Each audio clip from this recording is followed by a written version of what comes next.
반갑습니다.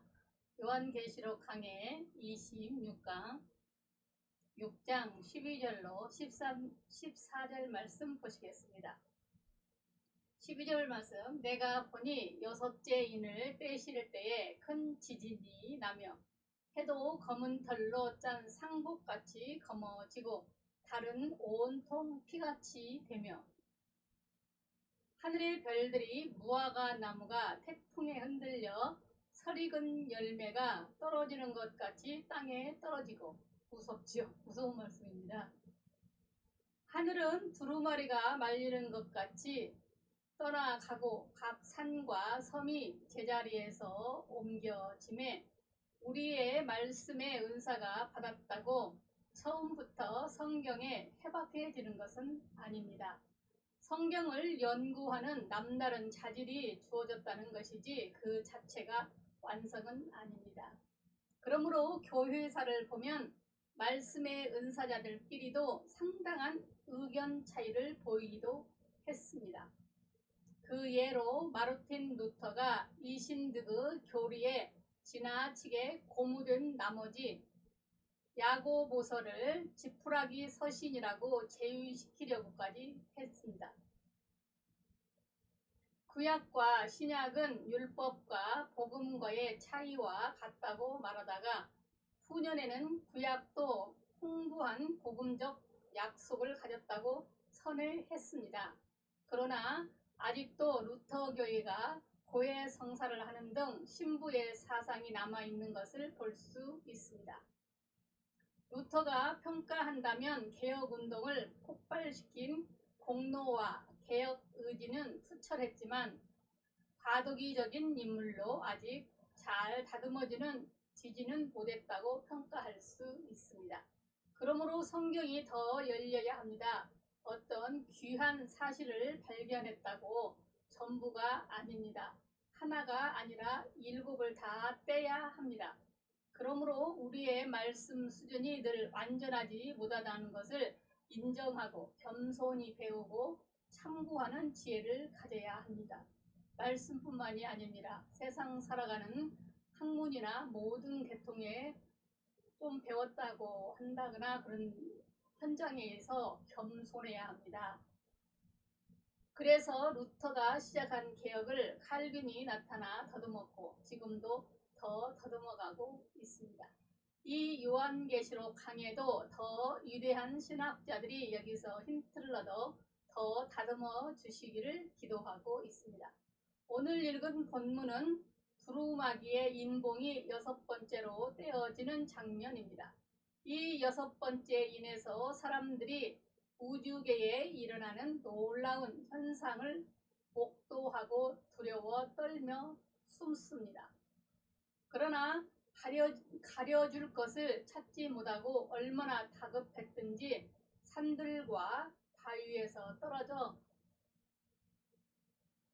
가려달라고 부르짖고 있습니다.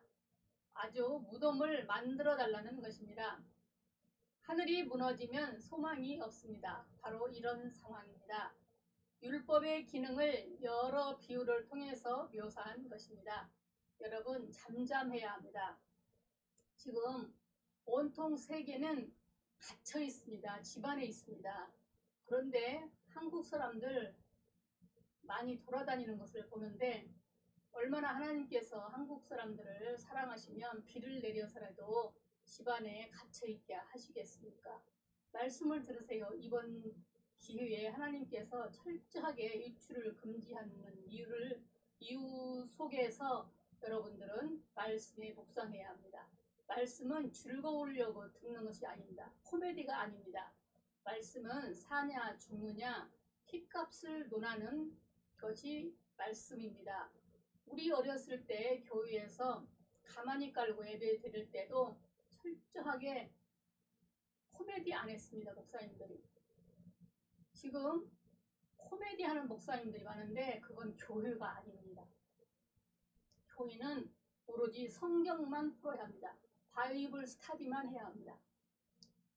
여러분 이번 기회에 자기 자신을 낮추고 주위 환경 모든 것을 점검하면서 여러분 성경 안으로 들어오시기를 기도합니다.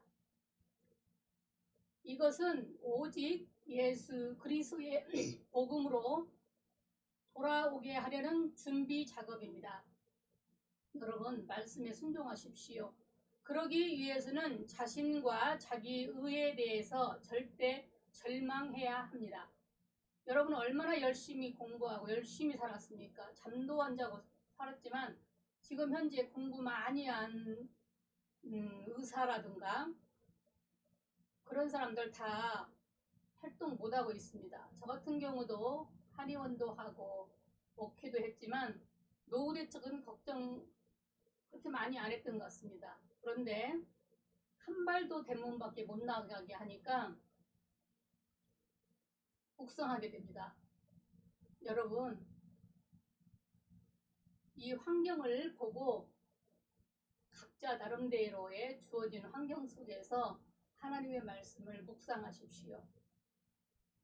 의에 대한 인간의 전적 부패와 무능력을 인정해야 합니다.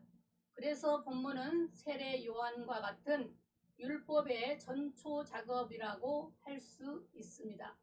그래서 마태복음 11장 10절에 기록된 바 보라, 내가 내 사자를 내 앞에 보내노니 그가 내 길을 내 앞에 준비하리라 하신 것이 이 사람에 대한 말씀이니라 하셨고, 마가복음 1장 4절로 5절에 세례 요한이 광야에 이르러 죄사함을 받게 하는 회개의 세례를 전파하니 온 유대 지방과 예루살렘 사람이 다 나아가 자기 죄를 자복하고 요단강에서 그에게 세례를 받더라 했습니다.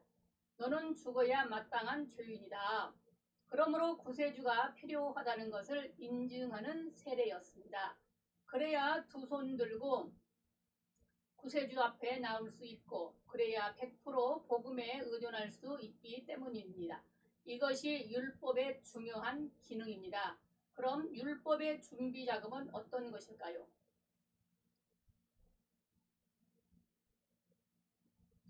율법은 인간의 근본을 흔들어 버립니다. 12절 내가 보니 여섯째 인을 떼실 때에 큰 지진이 나며, 지진은 땅의 근본이 흔들리는 것입니다. 그런데 큰 지진이 있었습니다. 예수님께서 십자가에 운명하실 때에도 큰 지진이 있었습니다. 구원의 대사건이었기 때문입니다. 그리고 성경에 크다는 것은 오직 하나님 혹은 구속의 사건과 관계된 어떤 일 등을 가리킵니다. 그러므로 지진은 구원의 준비를 위한 준비의 대사건입니다. 제가 설교를 농담이나 우스갯소리를 않는 이유가 이 설교 말씀을 제가 문법에 맞춰서 설교를 준비해 놓았습니다. 요즘에 한 것이 아닙니다. 몇 년 전에 20년 전부터 하나님께서 훈련시키고 연단시켜서 준비해 놓은 것이었습니다. 지금도 캐션 마크는 꼭 왜 내가 해야 되는가? 지금도 그렇습니다. 그런데 이 말씀을 여러분들이 각국 나라에서 온 요한복음 사도행전 1장 8절 말씀, 온 사마리아와 땅끝까지 복음이 전파된다는 이 말씀이 구글 번역기를 통해서 번역되어질 것입니다. 그래서 누가 듣든지 이 말씀을 들을 수 있도록 진즉부터 문법에 맞추어서 설교를 준비해 놓은 것입니다. 제가 웃으면서 할 수도 있겠지만 웃으면서 할 수 있는 단계가 아닌 것 같아서 미소로만 짓고 크게 웃을 수는 없습니다. 그러므로 인간은 근본적으로 죄인임을 알려주는 율법의 기능을 말합니다. 그래서 로마서 3장 10절로 18절 말씀, 기록된 바 의인은 없나니 하나도 없으며 깨닫는 자도 없고 다 치우쳐 함께 무익하게 되고 선을 행하는 자는 없나니 하나도 없도다. 그들의 목구멍은 열린 무덤이요 그 혀로는 속임을 일삼으며 그 입술에는 독사의 독이 있고 그 입에는 저주와 악독이 가득하고 그 발은 피 흘리는 데 빠른지라 파멸과 고생이 그 길에 있어 평강의 길을 알지 못하였고 그들의 눈앞에 하나님을 두려워함이 없느니라 함과 같으니라 했습니다. 죽을 수밖에 없는 죄인임을 알려줍니다. 해가 검은 털로 짠 상복같이 검어지고 해가 검은 상복같이 검어졌는데 해는 부정적으로 시험 마태복음 13장 6절을 긍정적으로는 하나님과 그의 은혜를 의미하지만 일반적으로는 인생은알 요한복음 9장 4절 말씀과 전도서 1장 3절 말씀을 뜻합니다.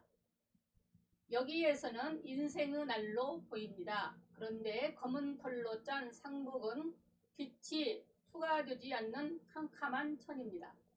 그런데 그냥 검은 천이라 하지 않고 상복을 언급하는 이유가 뭘까요? 상복은 죽을 때 입는 옷입니다. 그러니까 이미 영적으로는 죽었고 또 영원히 죽을 수밖에 없는 죄인임을 깨닫는 것입니다. 그래서 로마서 3장 19절로 20절 말씀에 우리가 알거니와 물은 율법이 말하는 바는 율법 아래에 있는 자들에게 말하는 것이니 이는 모든 입을 막고 온 세상으로 하나님의 심판 아래 있게 하려 함이라. 그러므로 율법의 행위로 그의 앞에 의롭다 하심을 얻을 육체가 없나니 율법으로는 죄를 깨달음이라.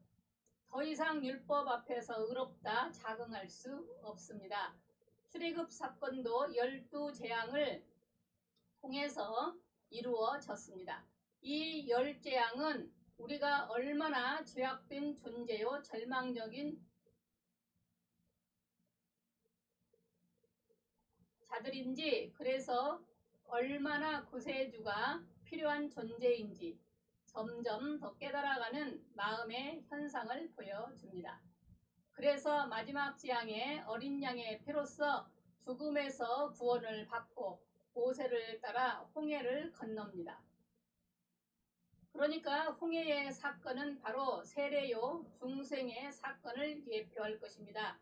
그래서 고린도전서 10장 1절로 4절에 형제들아 나는 너희가 알지 못하기를 원하지 아니하노니 우리 조상들이 다 구름 아래에 있고 바다 가운데 지나며 모세에게 속하여 다 구름과 바다의 세례를 받고 다같이 신령한 음식을 먹으며 다같은 신령한 음료를 마셨으니 이는 그들을 따르는 신령한 반석으로부터 마셨음에 그 반석은 곧 그리스도시라. 아멘. 이것이 바울의 구속사적인 성경 해석이요 설교입니다. 율법을 통해 죽을 수밖에 없는 죄인임을 진실로 깨달을 때에 오직 예수 그리스도만을 나의 구주로 받아들일 수 있습니다.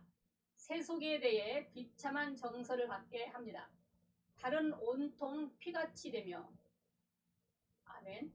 달은 우아하지만 늘 변하기 때문에 세상을 가리킵니다. 그러니까 세상적인 정서나 감정을 가리킵니다.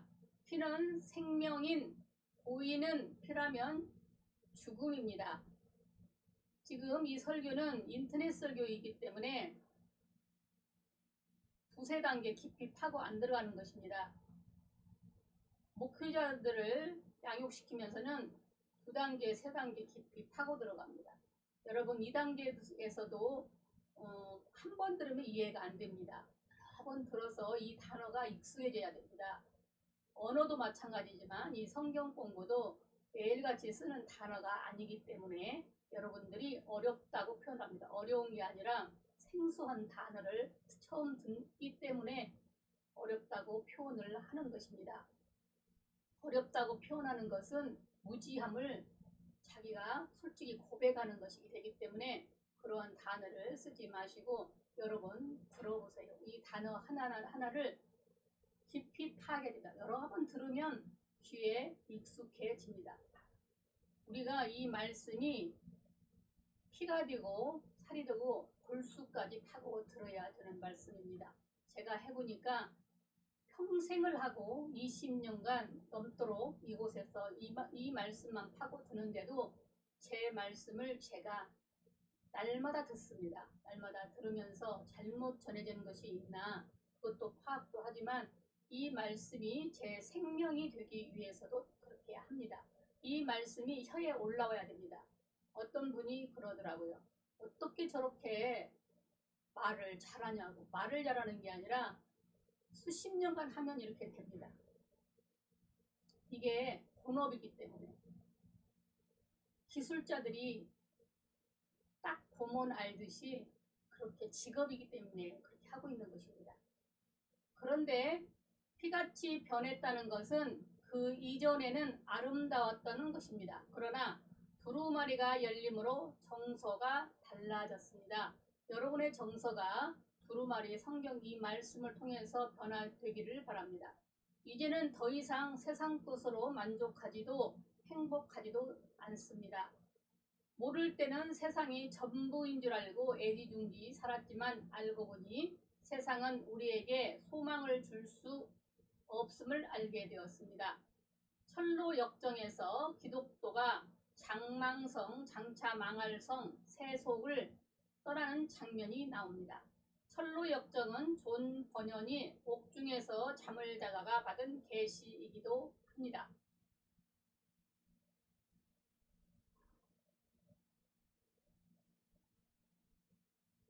철로 역정의 시작은 꿈에 보니 어떤 사람이 남루한 옷을 입고 손에는 책 한 권을 들고 등에는 무거운 짐을 지고 자기 집에 등지고 서서 책을 펴서 읽다가 울며 떨다가 마침내 더 견디지 못하여 슬픈 소리로 크게 외치기를 나는 어찌할꼬 하였다로 시작을 합니다.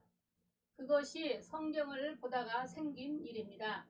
전에는 에덴 동산같이 아름다운 소돔이었지만 성경을 보니 이는 장차 불로 멸망할 성이었습니다. 그래서 시작은 근심, 걱정이 더욱 심해져 어찌할꼬 나는 내 등에 붙어있는 죄짐으로 멸망할 수밖에 없으니 우리 살 길 찾자고 하니 가족들은 아버지가 미친 줄 알았습니다. 그러다가 전도를 만나서 예수를 구주로 믿고 천성의 좁은 길을 향해 떠나는 것이 철로 역정의 시작입니다. 이처럼 율법은 우리의 시각을 변화시킵니다. 세상에 소망을 둘 수 없습니다. 13절 하늘의 별들이 무화과 나무가 대풍에 흔들려 설익은 열매가 떨어지는 것 같이 땅에 떨어지며 설익은 열매에 떨어지면 어떻게 돼요? 별은 소망을 의미하며 그래서 소망이신 메시아의 상징입니다. 여기서는 아직 그냥 소망으로 보아야 합니다. 이 소망에 문제가 생깁니다. 하늘의 별들이 무화과 나무가 태풍에 흔들려 설익은 열매가 떨어지는 것 같이 땅에 떨어집니다. 무화과는 이스라엘 백성들의 주식 중 하나로 이스라엘을 상징하기도 하고 또 하나님의 은혜를 가져올 메시아 시대를 상징하기도 합니다. 미가서 4장 4절 말씀 묵상하시기를 바랍니다.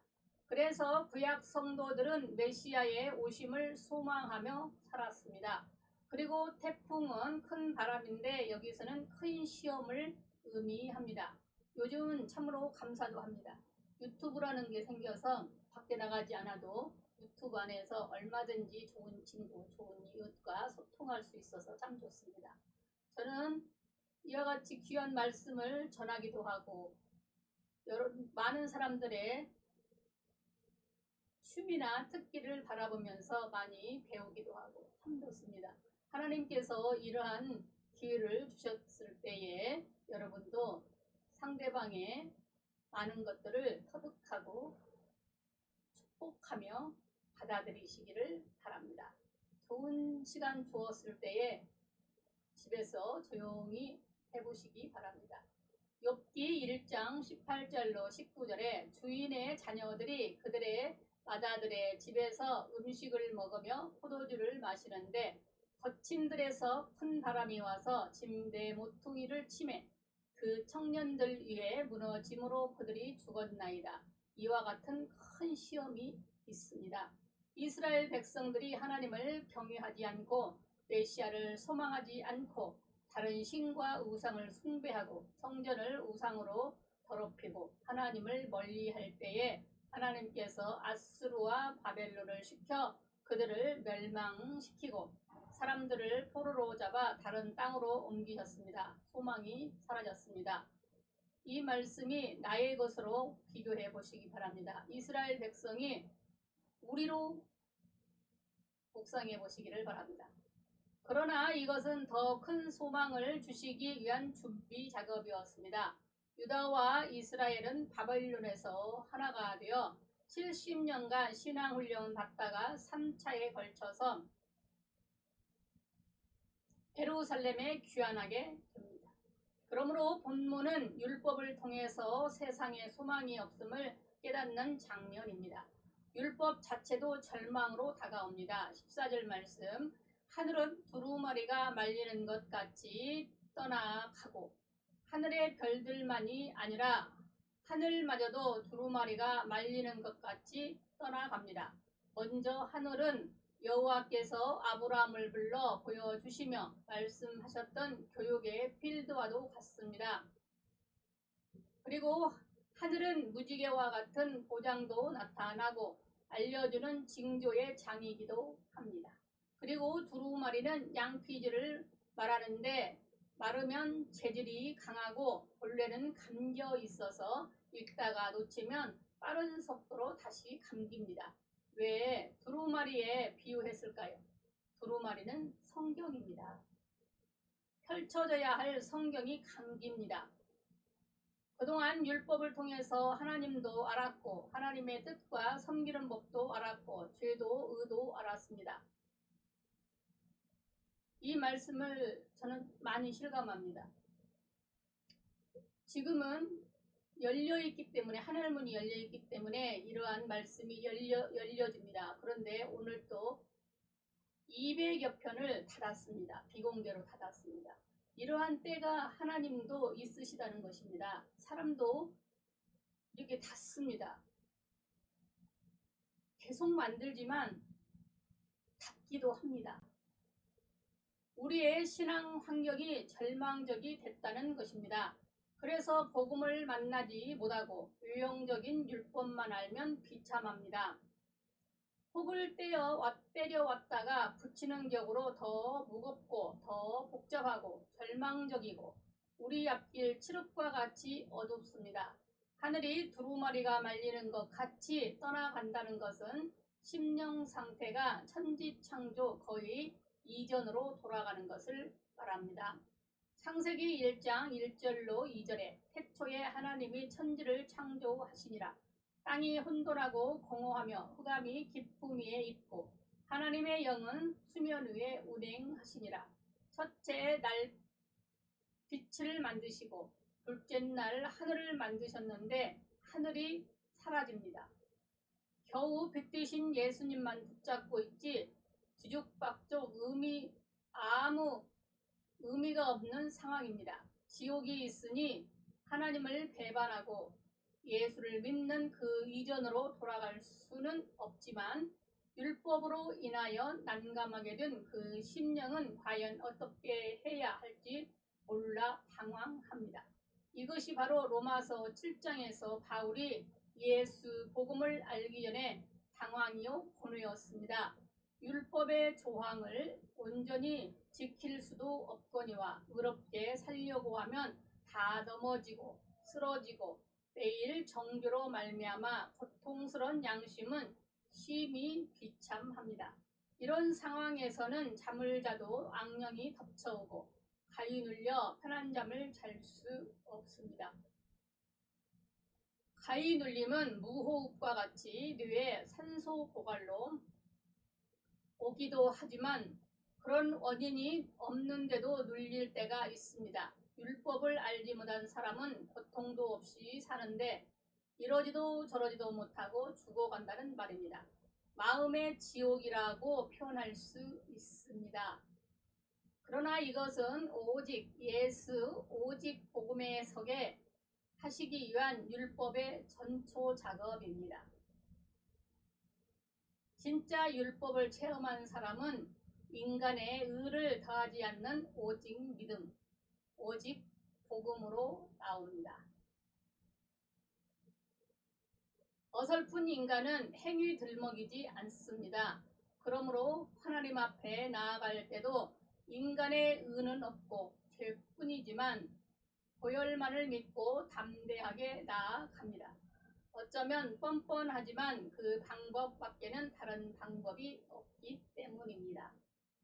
거룩하게 사는 것도 그렇습니다. 자신의 상태를 보고 낙심하지 않고 예수 안에서 우리 옛사람을 처리하시고 새롭게 하신 그 진리를 믿고 감사하고 찬양하며 하나님을 경배할 뿐입니다.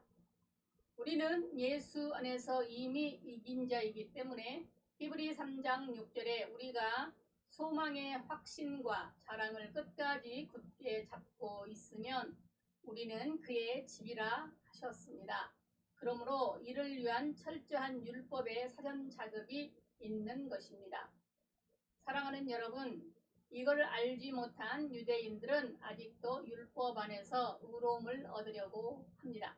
1500년 동안이나 실패를 통해 주신 교훈을 아직도 알지 못했기 때문입니다. 그러므로 우리 모두 율법을 통해 스스로 구원받을 수 없고 영원히 멸망한 죽을 수밖에 없는 죄인임을 알고 예수 그리스도와 그 복음 말고는 어디에서도 율법까지도 행복한 소망도 구원도 발견할 수 없는 죄인인 것을 깨닫고 신실로 오직 예수 그리스도와 복음으로 돌아와 실제적이고 온전한 구원적인 삶을 살아가는 복된 성도들이 다 되시기를 기도합니다. 여러분, 지금 하는 방송이 유튜브 방송입니다. 여러분 열심히 할 수 있는 만큼 열심히 해보십시오. 부정적이거나 멈추지 마시고 열심히 하십시오. 그래야 여러분 하루하루 삶이 자기가 하는 것에 시간 보내면서 즐거울 수밖에 없습니다. 여러분 말씀 안에 머무르면서 오늘도 이 말씀 열심히 묵상하시기를 기도합니다. 감사합니다. 주님의 이름으로 사랑하고 축복합니다. 아멘. 들으시느라고 수고하셨습니다. 이 복음이 천국 복음입니다.